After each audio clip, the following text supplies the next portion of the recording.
Hello student, good morning. Welcome to our YouTube channel invincible ET online classes Kota. Okay student, तो मैं आपको जो है एक इन्फॉर्मेशन दे देता हूँ। पहले तो वो ये है कि 1 जनवरी से 1 जनवरी से हम स्टार्ट कर रहे हैं क्रैश कोर्स, वो भी बायोलॉजी का। अब बायोलॉजी का क्यों? तो आपको पता है कि नीट एनटीए ने जो है कंफर्म कर दिया है कि अब आपका एक ही एग्जाम होगा नीट का, और उसी में जो है आपके एम्स के उसी रैंक के अकॉर्डिंग आपको एम्स मिलेगा, उसी रैंक के अकॉर्डिंग आपको जिपमर मिलेगा। ये क्लियर हो चुका है। Is that clear?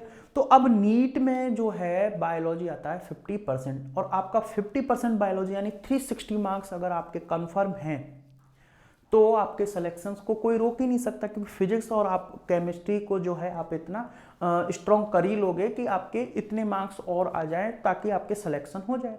यानी अगर आपने बायोलॉजी अच्छा कर लिया तो अभी हमारे पास ऑलमोस्ट 4.5 मंथ है। 4.5 मंथ है। भले ही आपका क्रैश कोर्स जनवरी से स्टार्ट हो रहा है, लेकिन उसकी नींव जो है हम आज से ही रख रहे हैं। हालांकि इसका ऑफिशियली अनाउंसमेंट हम 15 दिसंबर को करेंगे, और आपका जो पहला लेक्चर जो क्रैश कोर्स का होगा वो होगा 1 जनवरी को, और ये भी क्रैश कोर्स का ही लेक्चर है, ऐसा नहीं है कि वहाँ से स्टार्ट होगा। तो यानी कि 4.5 मंथ आपके पास है बायोलॉजी को स्ट्रॉन्ग करने का। तो हमारा जो टारगेट है वो ये है कि हम 360 मार्क्स का जो बायोलॉजी है, यानी कि 50% जो नीट में है उसको कवर कर लेते हैं। और अभी मैं आपको बता दूं कि नीट अगर मैं उसमें जिपमर आता है, एम्स आता है, तो डेफिनेटली आपका जो लेवल है लास्ट ईयर के एग्जाम से थोड़ा सा अप होगा, इसमें कोई डाउट ही नहीं है। तो इस वजह से हम क्या कर रहे हैं अभी कि हम बायोलॉजी को इतना स्ट्रॉन्ग कर रहे हैं कि हमारा मार्क्स जो है 360 आउट ऑफ 360 आ सकें। इसके लिए क्या करेंगे हम करेंगे कि डीपीएस सॉल्व करेंगे, डेली प्रैक्टिस सीट। क्या सॉल्व करेंगे हम? डेली प्रैक्टिस सीट जो है हम सॉल्व करेंगे, जो है आपको नेक्स्ट मंडे से आपको मिल जाएंगी। कहाँ पे मिलेंगी? Invincible e learning. Google play पे जाओगे आप, प्ले स्टोर पे जाओगे तो आपको डालना है इनविंसिबल ई लर्निंग। वहाँ पे आपको जो है हमारी ऐप दिखेगी, उसको डाउनलोड करके अकाउंट बना लीजिएगा। तो जो आपकी डीपीएस होगी वो फ्री ऑफ कॉस्ट वहाँ पे अवेलेबल होगी, लेकिन जो वीकली टेस्ट होगा उसका जो है कुछ ना कुछ चार्ज अपन रखेंगे। यस या नो? वीकली टेस्ट का कुछ ना कुछ चार्ज होगा।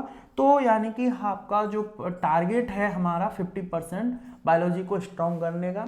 तो इसमें आपको वीडियो लेक्चर्स भी आपको मिलेंगे, साथ ही साथ डीपीएस मिल रही है, और हमारा वीकली टेस्ट हुआ करेगा।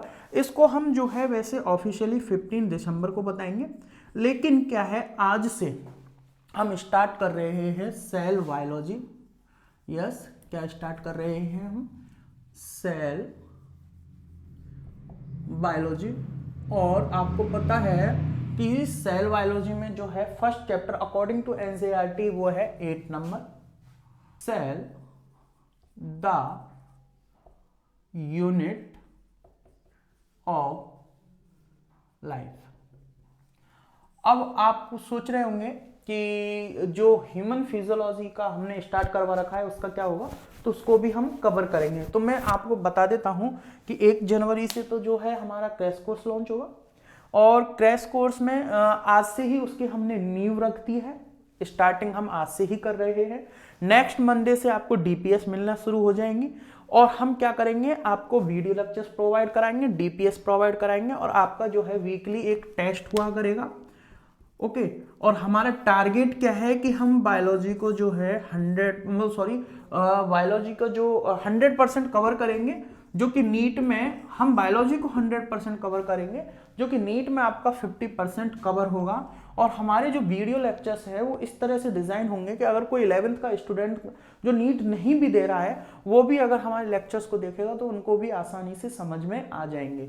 ओके, यानी टू द पॉइंट बात करेंगे, ऐसा नहीं है कि कुछ और एक्स्ट्रा उन पे बात करेंगे, लेकिन हमारा जो लेवल होगा वो इस तरह का होगा कि आपके जो भी क्वेश्चंस आपके वहाँ पे बनेंगे वो आप आराम से कर सकोगे। डीपीएस इसीलिए जो है हम ले रहे हैं। तो आपका जो टेस्ट होगा उसमें प्रीवियस ईयर के क्वेश्चंस भी ध्यान में रखे जाएंगे। और इसमें हम एक नई चीज़ और ऐड कर रहे हैं, वो ये है कि कुछ क्वेश्चंस जो है एम्स और जिपमर के लेवल के जो होते हैं वो इन जो डीपीएस होगा या फिर आपके वीकली टेस्ट होंगे उनमें इंक्लूड करेंगे। तो अभी ये बात आपको समझ में आ गई होगी। अभी हम सेल बायोलॉजी स्टार्ट कर रहे हैं और पहला जो है चैप्टर नंबर 8 है, तो cell the unit of life. तो यहाँ पे स्टार्ट करने से पहले यानी एनसीईआरटी पे जाने से पहले आपको कुछ पॉइंट बता देता हूँ कि देखो दो चीजें हैं, एक तो है सेल बायोलॉजी। सेल बायोलॉजी में क्या क्या इंक्लूड होता है वो मैं बता देता हूँ। सेल बायोलॉजी की जब हम बात करते हैं तो इसमें जो है मॉलिक्यूलर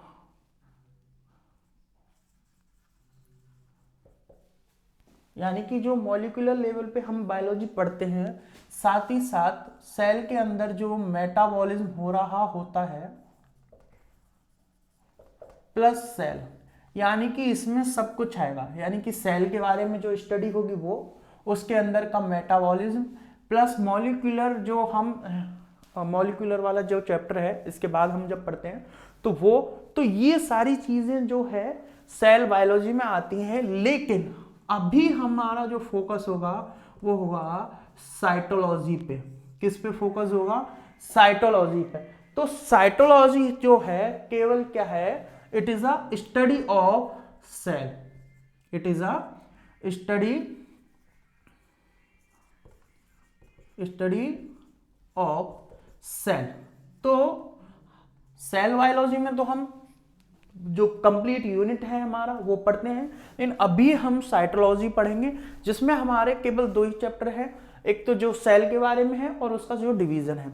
तो साइटोलॉजी जो है it is a study of cell, यानी कि सेल की जो है स्टडी है। अब ये जो टर्म है ये पूछी जाती है किसने दी है। तो पहला एमसीक्यूज जो है आपके निकल के आ रहा है, नोट कर लीजिएगा कि जो साइटोलॉजी टर्म है, टर्म coined by हर्टविग। यस, तो एक हर्टविग नाम के साइंटिस्ट थे, इन्होंने जो है साइटोलॉजी टर्म जो है दी थी। यस, तो एक एमसीक्यूज जो है डायरेक्ट आपका ये बन रहा है कि जो साइटोलॉजी है वो किसने मतलब दी थी, साइटोलॉजी टर्म किसने दी थी। तो आंसर है इसका हर्टविग। Is that clear? और दूसरा, जब साइटोलॉजी की बात आ रही है तो एक और क्वेश्चन यहीं से निकल के आता है, वो है फादर ऑफ साइटोलॉजी। यस, क्या निकल के आता है? Father of cytology. तो फादर ऑफ साइटोलॉजी कौन है? सबको पता होगा, नहीं पता तो नोट कर लो, Robert Hooke. Yes, so Robert Hooke. Is that clear? अब रॉबर्ट हुक को थोड़ा सा हम डिटेल में पढ़ेंगे, लेकिन उससे पहले कुछ और चीज आपको मैं बता देता हूं कि जैसे father of cytology Robert Hooke हैं, ऐसे ही फादर ऑफ मॉडर्न साइटोलॉजी भी जो है आपसे पूछा जा सकता है। ये सारे एमसीक्यूज हैं, डायरेक्ट एमसीक्यूज हैं भाई। ये भी एमसीक्यूज, ये भी एमसीक्यू, ये भी एमसीक्यू, सारे एमसीक्यूज हैं। कहीं ना प्रीवियस ईयर में कुछ ना कुछ क्वेश्चन में पूछे गए हैं और आपके चांसेस बनते हैं पूछे जाने के। हालांकि ये एनसीईआरटी से बाहर है, तो मैंने कहा ना कि अभी लेवल टच जो है लेवल अप होने वाला है। नीट का लेवल अप होगा, लिखा लो ये बात। तो जब ये लेवल अप हो जाएगा तो थोड़े बहुत हमें एनसीईआरटी से बाहर जाना होगा, तो इसलिए जो है इस तरह के पॉइंट भी आपको पता होना चाहिए। तो फादर ऑफ मॉडर्न साइटोलॉजी किसको आप बोलते हो? स्वानसन। किसको बोलते हैं? स्वानसन। Is that clear? तो फादर ऑफ मॉडर्न साइटोलॉजी किसको बोलते हैं? स्वानसन को बोलते हैं। और आपसे ये भी पूछा जा सकता है, एक और चीज आपसे पूछी जा सकती है, father of Indian cytology. Indian cytology, तो देखो इंडियन साइटोलॉजी, तो एक साइंटिस्ट थे अरुण कुमार शर्मा। यस, क्या नाम था उनका? अरुण कुमार शर्मा। अब ये ए.के. शर्मा भी इसको शॉर्ट में बोलते हैं ना, आप कंफ्यूज मत हो ना, वहां पे ए.के. शर्मा भी लिखा हो सकता है।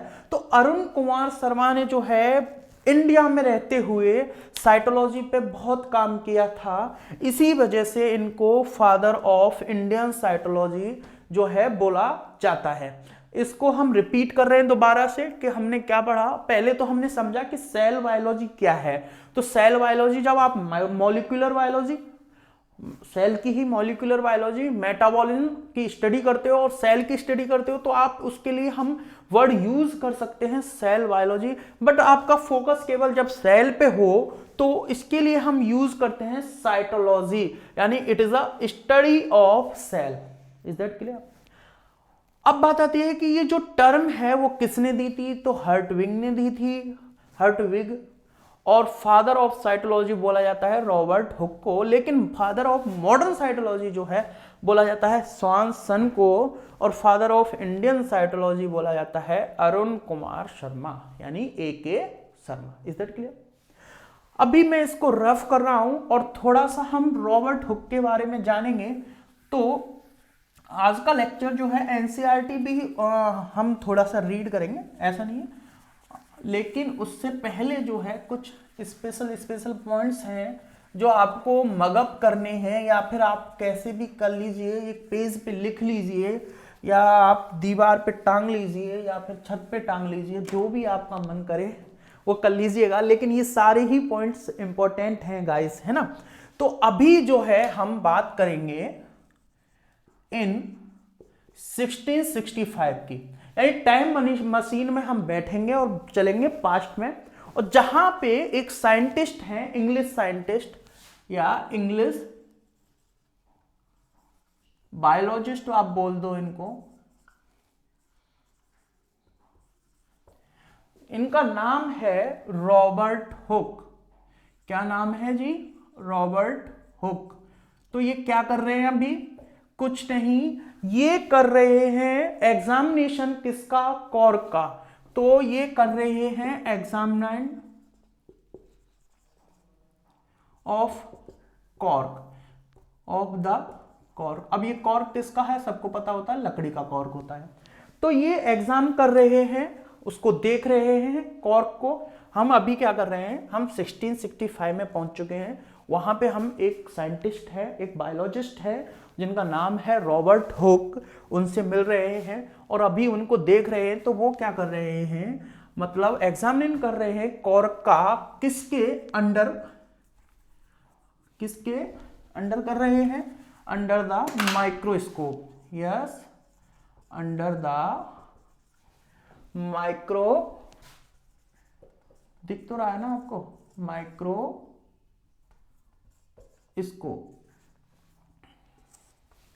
एक मिनट, यहां पे आपको दिख ही रहा है और ये पोर्शन आपको दिख रहा है ना। थोड़ा सा मैं मार्क कर लेता हूं कि कहां तक आपको दिखता है। ओके, ठीक है। तो अंडर द माइक्रोस्कोप एग्जामिनेशन कर रहे हैं और इन्होंने क्या देखा? इन्होंने देखा ही फाउंड, या ही सॉ भी बोल सकते हो, हनी कॉम्ब लाइक स्ट्रक्चर। क्या देखा इन्होंने? Honey comb like structure.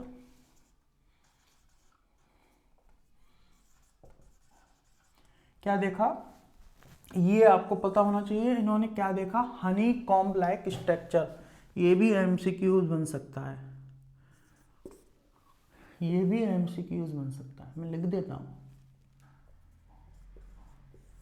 First आपसे पूछा जा सकता है ईयर, कहां के साइंटिस्ट थे? इंग्लिश बायोलॉजिस्ट थे, नाम क्या था? Robert Hooke. तो इन्होंने क्या देखा? हनी कॉम्ब लाइक स्ट्रक्चर देखा और इनको बोला क्या? सेल। इन हनी कॉम्ब लाइक स्ट्रक्चर को क्या बोला? सेल।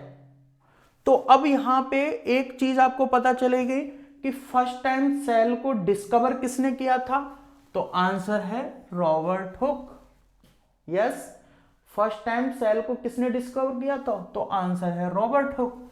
इन्होंने जो टर्म दी थी सेल, वो टर्म सेल किसने दी थी? रॉबर्ट हुक ने दी थी। और साइटोलॉजी का फादर किसको माना जाता है? रॉबर्ट हुक को माना जाता है। Is that clear? तो ये इनके पास जो माइक्रोस्कोप था वो उन्होंने खुद ही बनाया था, जो किसी भी चीज को 50 टाइम बड़ा करके दिखा सकता था। इन्होंने खुद का माइक्रोस्कोप बनाया था जो किसी भी चीज को 50 टाइम बड़ा करके दिखा सकता था।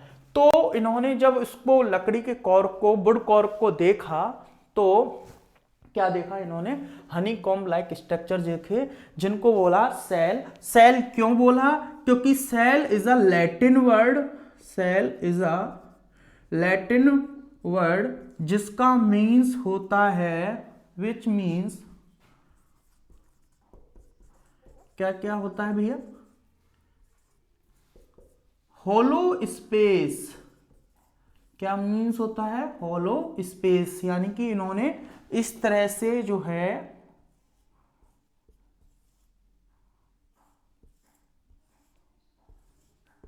होलो स्पेस देखे थे। Is that clear? क्या देखे थे, होलो स्पेस देखे थे, या फिर उसका दूसरा मतलब जो होता है लिटिल रूम। क्या होता है, लिटिल रूम। तो इस तरह से उनको जो है लिटिल रूम दिखाई दिए थे, तो इस वजह से जो है इन्होंने इसको क्या बोल दिया था, हनीकॉम्ब लाइक स्ट्रक्चर है।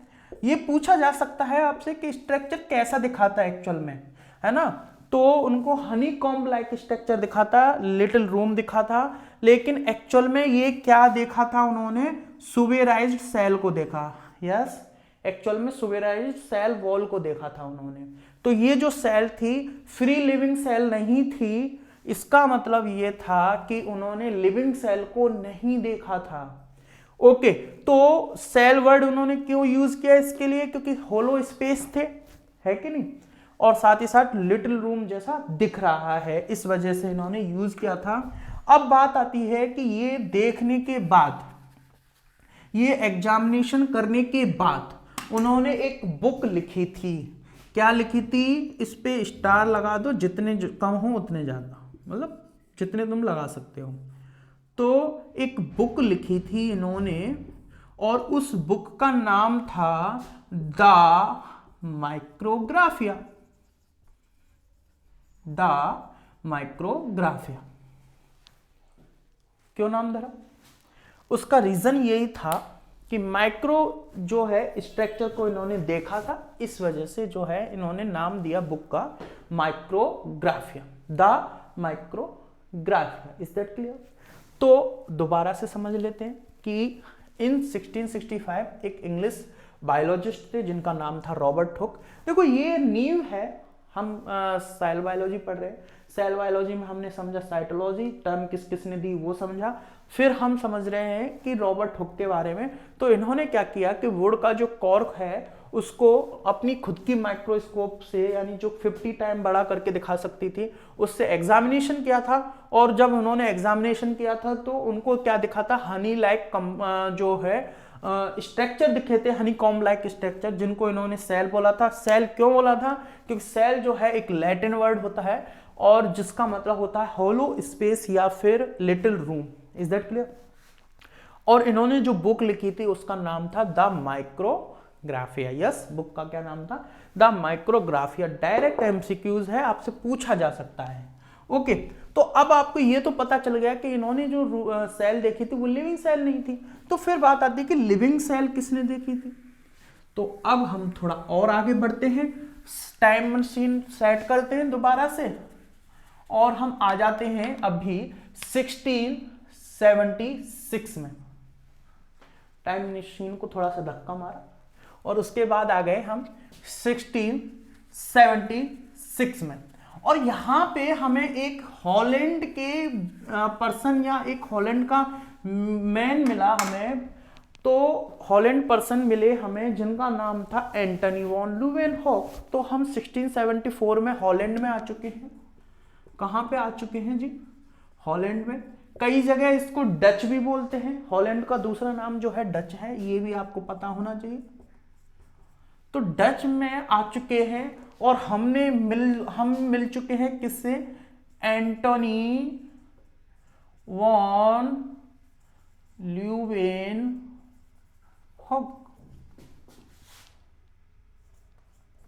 एंटनी वॉन ल्यूवेनहॉक, यहां तक दिख रहा है कि नहीं? ओके, तो हम मिले हैं एंटनी वॉन ल्यूवेनहॉक से।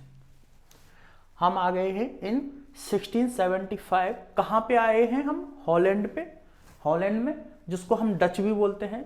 और यहाँ पे हमारी मुलाकात हुई है एंटनी वॉन ल्यूवेनहॉक से। और एंटनी वॉन ल्यूवेनहॉक जो है अपनी शॉप में बैठे हुए हैं और बड़े ही जो है मज़ेदार और शरारती टाइप के आदमी हैं, या फिर ये कह लीजिए कि ये जो है एंटनी वॉन ल्यूवेनहॉक, इनको नई नई चीज़ें एक्सप्लोर करने का शौक है। तो इन्होंने क्या किया, एक माइक्रोस्कोप बनाया है। और वो माइक्रोस्कोप क्या है, खुद से ही बनाया है, जो 300 टाइम्स किसी भी चीज़ को बड़ा करके दिखा सकता था, यानी 300 टाइम्स। और उनका जो रॉबर्ट हुक्का था वो केवल 50 टाइम्स ही जो है, 100 नहीं 50 टाइम्स ही जो है किसी चीज़ को बड़ा करके दिखा सकता था। तो अब इन्होंने जब ये मतलब 300 टाइम्स बड़ा मैग्नीफाई करने वाला माइक्रोस्कोप बना लिया था, तो इन्होंने क्या किया, एग्जामिनेशन किया किसका, रेन वाटर का। किसका? रेन वाटर का। अब आप में सोच रहे होंगे सर रेन वाटर से क्या फायदा, इसमें तो कोई कुछ होता ही नहीं है, माइक्रो ऑर्गेनिज्म होते ही नहीं है, या कोई सेल ही नहीं होती। तो आपको बता दूं, रेन वाटर फ्रॉम सॉइल, पूरा नहीं सुना आपने, मैंने बोला नहीं ना। तो रेन वाटर फ्रॉम सॉइल, यानी सॉइल से रेन वाटर को उन्होंने ले लिया। तो अब सॉइल से रेन वाटर को जब इन्होंने ले लिया तो इनको क्या दिखा, ये तो वाटर है, इनको इस तरह से कुछ माइक्रो ऑर्गेनिज्म जिगजैग मूवमेंट करते हुए दिखे। क्या दिखा इनको, जो है कुछ माइक्रो ऑर्गेनिज्म जिगजैग मूवमेंट करते हुए दिखे। तो हम बोल सकते हैं ही वॉज या he found free living cell. तो इन्होंने क्या किया, रेन वाटर लिया सॉइल से और उसको देखा माइक्रोस्कोप में। तो इनको क्या है, लिविंग सेल्स या कुछ माइक्रो ऑर्गेनिज्म जो है फ्री फॉल, मतलब जो है जिगजैग मूवमेंट करते हुए दिखाई दे रहे थे। तो इनको जो है लिविंग सेल्स सबसे पहले फ्री लिविंग सेल्स किसने देखी थी, तो first time free living cells देखा था एंटनी वॉन ल्यूवेनहॉक ने। Is that clear?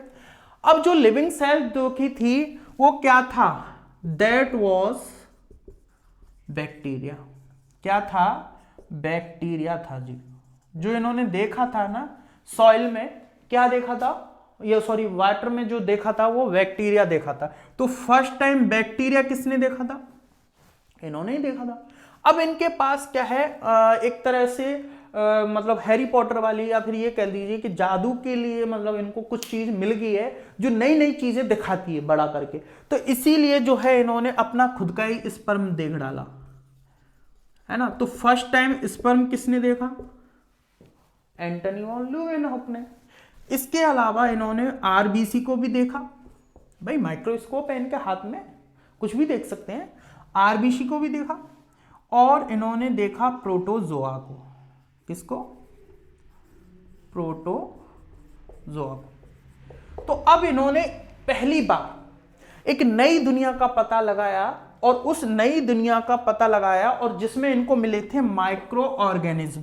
क्या मिले थे उस नई दुनिया में, इनको मिले थे micro organism. Is that clear? तो अब माइक्रो ऑर्गेनिज्म मिले थे तो उनकी स्टडी ये की इन्होंने, और स्टडी की तो वहां से एक बायोलॉजी की नई ब्रांच बनी जिसको बोलते हैं माइक्रोबायोलॉजी। यस, क्या बोलते हैं जिसको, माइक्रोबायोलॉजी। तो अब आपसे अगर कोई पूछे कि फादर ऑफ माइक्रोबायोलॉजी कौन है, ऑफ माइक्रोबायोलॉजी कौन है, तो आप क्या बोलोगे, कपिल सर? अरे नहीं ना, एंटनी वॉन ल्यूवेनहॉक।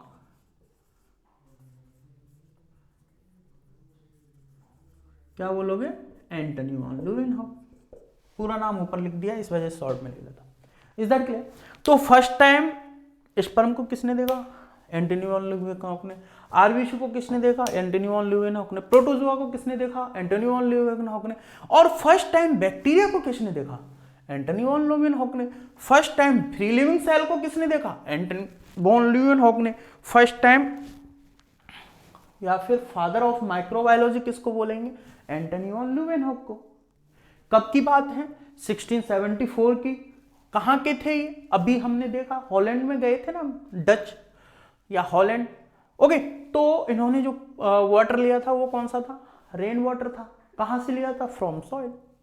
फिर इन सब के बाद इन्होंने एक बुक लिखी थी, secret word discovered by the secret word discovered by Antony von Leeuwenhoek. The secret word discovered by Antony von Leeuwenhoek. तो ये सब जब उन्होंने कर दिया था, तो इस तरह से हमें पहली बार एक लिविंग सेल जो है मिल चुकी थी, यानी कि अब हमने लिविंग सेल को देख लिया। तो अब हम आते हैं हमारी एनसीईआरटी पे। ओके, तो अब हम एनसीईआरटी की बात कर देते हैं। और जब हम एनसीईआरटी की बात करेंगे तो उसमें पहली ही लाइन लिखी है, व्हेन यू लुक अराउंड, जब आप अपने आसपास देखते हो तो you found both things, living things and non living thing.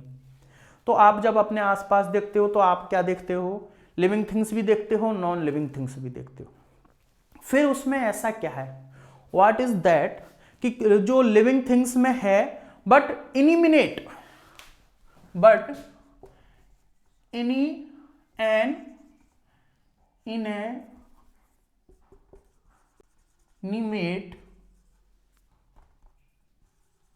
Does not have, ये उन्होंने पूछा है। यानी कि लिविंग थिंग्स में तो है but inanimate things does not have. अब इनिमिनेट वर्ड मैंने क्यों लिखा? उसका कारण यह था कि कई स्टूडेंट्स को पता ही नहीं चल पाता कि इनिमिनेट वर्ड क्या है। तो मैं आपको बता दूं कि नॉन लिविंग थिंग्स को ही इनएनिमेट थिंग्स बोला जाता है। तो इसका मतलब क्या है कि आपसे क्वेश्चन में जब देगा एमसीक्यूज बना के, अगर एग्जामिनर का मूड खराब है, खराब का मतलब अच्छा भी हो सकता है, ऐसा नहीं है खराब है, तो एमसीक्यूज अगर उसको बनाना है तो वो एक इनिमिनेट वर्ड यूज करेगा, ना कि नॉन लिविंग थिंग्स। इसीलिए मैंने जो है इनिमिनेट वर्ड जो है आपको लिखा है कि ऐसा क्या है जो लिविंग थिंग्स में तो है, living things has, but an inanimate does not है। फिर उन्होंने क्वेश्चन पूछा है और इसका एनसीईआरटी ने आंसर किया है, क्या है? द प्रेजेंस, इन्वर्टेड कॉमा में लिखो इसको, of the unit of life. यानी कि एमसीक्यूज कैसे बनेगा? वो सीधा क्वेश्चन में पूछ सकता है कि ऐसा क्या है जो लिविंग थिंग्स में है बट इनिमिनेट डज नॉट है। तो इसका आंसर है the presence of the unit of life, यानी कि लाइफ की जो यूनिट है उसका प्रेजेंस होना। और वो क्या है? फिर उसमें दे रखा है cell found in, found word वैसे मिस है उसमें, ऑल लिविंग ऑर्गेनिज्म। अब जिन स्टूडेंट्स ने कभी एनसीईआरटी खोल के ही नहीं देखी, या फिर जो अलग अलग स्टेट से हैं और वो ये सोचते हैं कि हम स्टेट में रह के ही नीट क्वालिफाई कर सकते हैं, ऐसे भ्रम में वो रहते हैं, उनको बता दूं कि ये एनसीईआरटी की जब आप बुक लेके आओगे, वहां पे जब इसमें चैप्टर नंबर 8 खोलोगे तो ये सारे स्टेटमेंट लाइन जो है उसमें आपको दिखेंगी। यानी हम एनसीईआरटी रीडिंग कर रहे हैं, भले ही हमारे हम सामने एनसीईआरटी नहीं है, लेकिन आप रख सकते हो एनसीईआरटी। मैं रखूंगा तो पता क्या बोलेंगे टीचर, स्टूडेंट्स, कैसा मास्टर है यार, एनसीईआरटी देख के पढ़ा रहा है, इसीलिए। ओके, तो एनसीईआरटी में पहली ही लाइन ये लिखी है, दोबारा से बोल देता हूं कि जब आप अपने आसपास देखते हो, उसका ट्रांसलेट कर रहा हूं मैं, व्हेन यू लुकिंग अराउंड, है ना, तो आप जब देखते हो तो क्या आपको दिखता है? लिविंग थिंग्स भी दिखती हैं, नॉन लिविंग थिंग्स भी दिखती हैं। Is that clear? अब ऐसा क्या है जो लिविंग थिंग्स में तो है बट इनएनिमेट यानी कि डज नॉट हैव, यानी नॉन लिविंग थिंग्स में नहीं है? फिर उन्होंने आगे उसका आंसर किया है the presence of the unit of life, यानी कि यूनिट ऑफ लाइफ जो है उसका प्रेजेंट होना। और वो क्या है? वो है cell. Cell found in all living organism, ये उसमें दे रखा है एनसीईआरटी में, अगर आप पढ़ रहे हो, आप अगर देख रहे हो तो। अब यहां पे एक बात और उन्होंने बताई है कि द सेल जो है वो क्या है? Fundamental, the cell is fundamental and structural unit of life. Is that clear?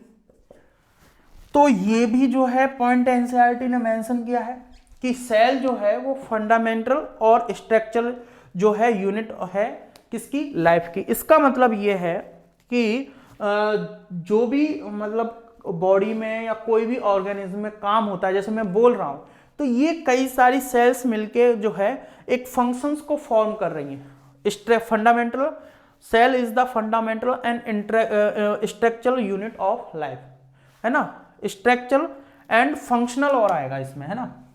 Fundamental, the cell is structural and fundamental and functional, fundamental unit of life. इसमें फंक्शनल वर्ड और आपको ऐड करना है, functional structure unit of life. Is that clear? अब यहां पे ये हमें समझ में आ गया।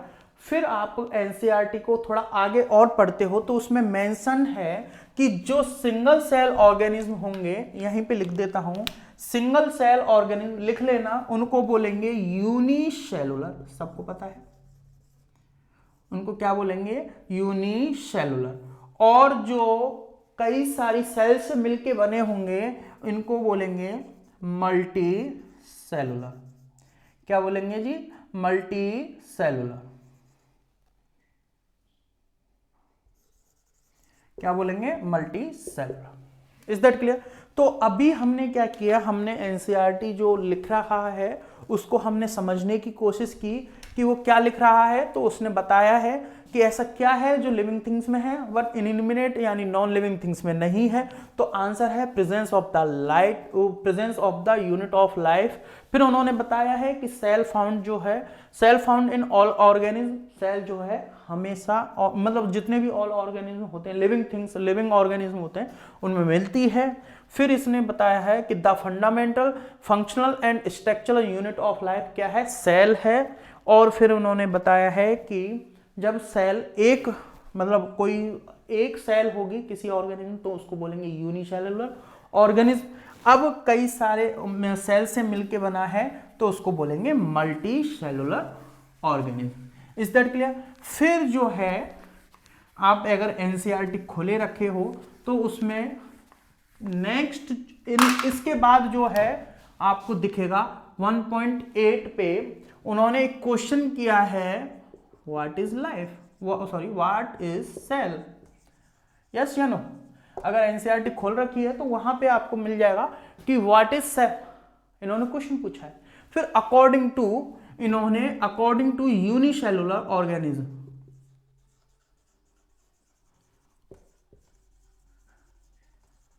बताया है ऑर्गेनिज्म के अकॉर्डिंग बताया है सेल क्या है। तो पहला जो इन्होंने दिया है वो है कि जिसका इंडिपेंडेंट एग्जिस्टेंस हो। क्या हो? जिसका इंडिपेंडेंट एग्जिस्टेंस हो, इंडिपेंडेंट एग्जिस्टेंस हो। तो पहला पॉइंट ये मायने रखता है, सीधा सीधा एमसीक्यूज बनता है ठीक है, क्यों बनता है? क्योंकि एनसीईआरटी के अकॉर्डिंग आपको बताना है कि व्हाट इज सेल। तो पहला पॉइंट जो है उन्होंने मेंशन किया है जिसका इंडिपेंडेंट जो है एग्जिस्टेंस हो। दूसरी बात जो उन्होंने बताई है, परफॉर्मिंग द एसेंशियल फंक्शन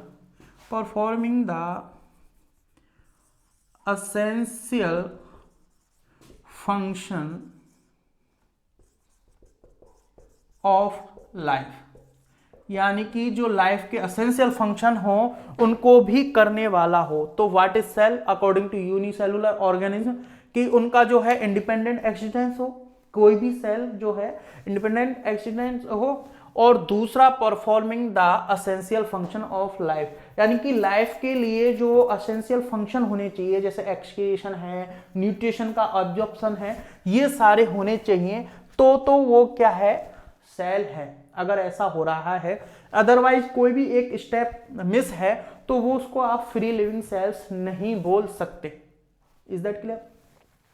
फिर जो है उन्होंने बताया है एंटनी वॉन ल्यूवेनहॉक के बारे में, जिसके बारे में हम ऑलरेडी बता ही चुके हैं। फिर इन्होंने ये भी मेंशन किया है कि आफ्टर द डिस्कवरी ऑफ मतलब एंटनी वॉन ल्यूवेनहॉक की जो डिस्कवरी है लिविंग सेल की, उसके बाद जो है रॉबर्ट ब्राउन ने किसकी न्यूक्लियस की जो है डिस्कवरी की थी। अभी रॉबर्ट ब्राउन को जो है हम होल्ड पे रखते हैं, क्योंकि जब हम न्यूक्लियस पढ़ेंगे ना तो रॉबर्ट ब्राउन के बारे में डिटेल में पढ़ेंगे। और उसके बाद जो एनसीईआरटी का पॉइंट है वो है जो बहुत ज्यादा इंपॉर्टेंट है, और वो है 8.2 सेल थ्योरी। क्या है? Cell theory. तो ये जो सेल थ्योरी है हम पढ़ेंगे नेक्स्ट लेक्चर में। Till then good bye.